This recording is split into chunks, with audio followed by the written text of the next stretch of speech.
vamos determinar que eu sei a luz incidente. Eu ponho no meu arranjo essas configurações. Então eu sei o que está incidindo e eu sei medir o que está saindo.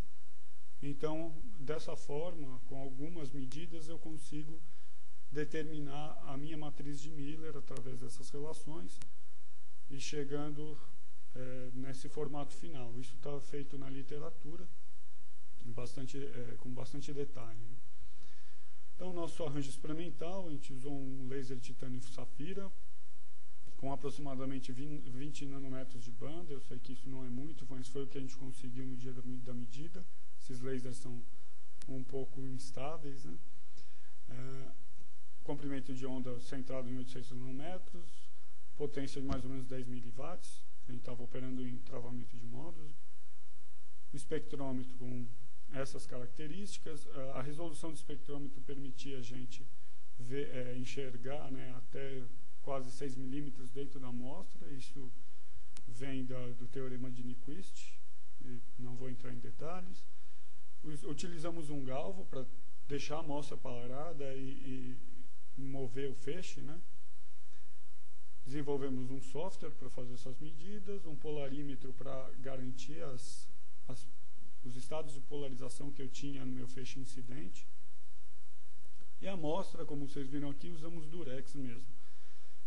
Falam que físico sempre usa durex no laboratório, né? Aqui eu usei como amostra. Então, por que isso? Porque o durex tem duas características bastante interessantes para quem está mexendo com OCT e polarização. O durex, primeiro, ele tem estruturas periódicas. Então, eu consigo ver, por exemplo, características de resolução do meu arranjo. E a outra coisa, o durex é birefringente. Então, eu consigo ver alguma rotação da polarização incidente. Então, aí é o arranjo esquemático do meu arranjo. É a figura esquemática, né, do meu arranjo. Então, eu tenho a fonte luminosa. Aqui, através desses dois elementos, eu consigo alterar meu estado de polarização original para qualquer outro. Isso vai para a minha amostra. E aqui, outra metade do feixe, eu também altero a polarização dessa metade do feixe para uma polarização interessante, que vai ser minha referência. E eu, então, gravo eu gravo os espectros e recomponho a imagem. Aí uma foto do arranjo, então o laser está incidindo por aqui. Aqui estão os elementos que modificam a primeira vez. Aqui meu compensador óptico. A minha amostra está colada nesse suporte. E aqui é a entrada do espectrômetro. Então, lembrando, né, eu ajustei essas polarizações de entrada e eu sei medir o que está saindo. Então, para fazer isso, eu colocava essas coordenadas nos elementos ópticos e fiz as medidas. Essas medidas demoraram aproximadamente 16 horas, por uma característica de não ter um espectrômetro que fosse compatível com o LabVIEW. Então, desenvolvemos um software também para pegar todas essas imagens e resolver, né, reconstruir a matriz de Miller. E aqui está a matriz de Miller que chegou ao final, né, dessas medidas. Então, tem algumas características interessantes. Por exemplo, M11 mostra bem a birefringência da amostra. Tem algumas características, por exemplo, M02 mostra algumas características, né, mais detalhadas, com maior finesse. Mas, de novo, vou ter que passar atropelado nesse tema. E daí agora decomposição. O que a gente quer dizer por decomposição de uma matriz de Miller? Eu vou querer representar essa matriz de Miller como uma combinação linear de outras matrizes que eu determino, ou que eu conheço. Então, por exemplo, se eu pegar aqui, lembrando, o primeiro pixel da primeira imagem, o primeiro pixel da segunda, etc., eu reconstruo uma matriz de Miller. E agora, vamos dizer que eu tenho 4 matrizes, né? E um escalar que multiplica cada uma delas. Eu posso escolher essas matrizes do jeito que eu quiser. E daí eu vou tentar, por um método computacional, ver quais os coeficientes que melhor se encaixam para representar essa matriz. Então, ao final, para cada pixel, eu vou ter um A, um B, um C e um D. Então, eu posso reconstruir depois uma imagem de A, de B, de C e de D. Então, foi isso que a gente fez. A gente fez um programa em LabVIEW, um método dos mínimos quadrados, mas na força brutal mesmo, não foi uma solução analítica, foi variando os fatores. Então, isso levou 4 dias de processamento. E conseguimos, então, determinar esses coeficientes. As matrizes que escolhemos foram essas.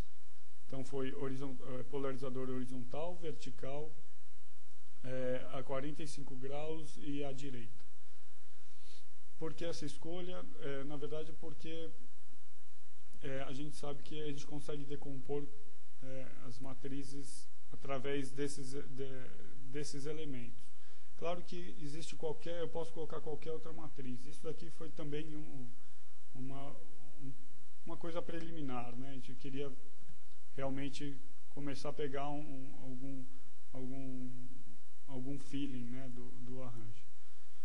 E isso foi o que a gente chegou. Isso daqui, então, é a imagem do coeficiente A, do coeficiente B, C e D.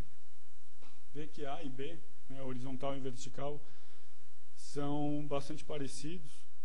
E a grande mudança tem em C, né? Em C, que é o polarizador a 45 graus, exibe mais a birrefringência do que esses dois. E a primeira superfície aqui sumiu.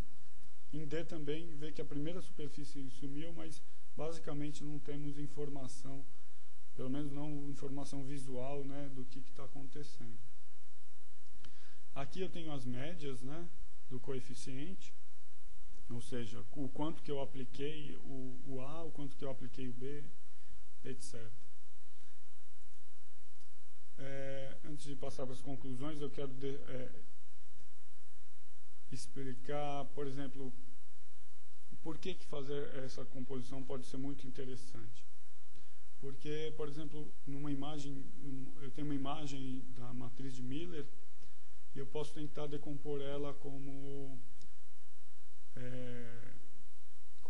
elementos que eu já conheça e tenha mais sentido para mim. Por exemplo, se eu estiver vendo pele, eu posso tentar decompor como um elemento birrefringente, como o colágeno, e uma soma de algum elemento que tenha tal característica, como a gordura, etc. Eu posso tentar decompor essa matriz de uma forma que tenha mais sentido para algum tipo de diagnóstico. Então, conclusões. Meu arranjo foi capaz de fazer essas medidas, de calcular essas medidas.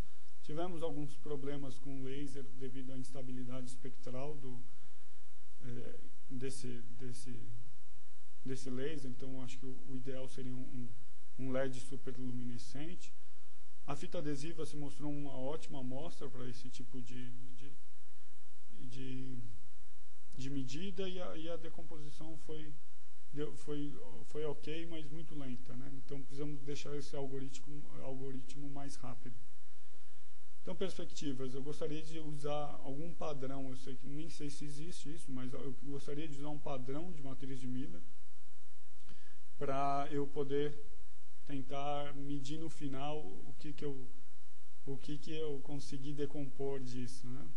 E depois escolher com mais critério, né, essa decomposição das matrizes. Como eu disse, né, alguma coisa que faça um maior sentido prático do que simplesmente alguns elementos ópticos. É isso, eu gostaria de agradecer novamente. E qualquer pergunta, meu e-mail é mprael@gmail.com. Então, fiquem à vontade, ou se não, entrem em contato com um dos nossos colegas, aí, o Marcelo ou o Anderson, que estão no Congresso. Obrigado.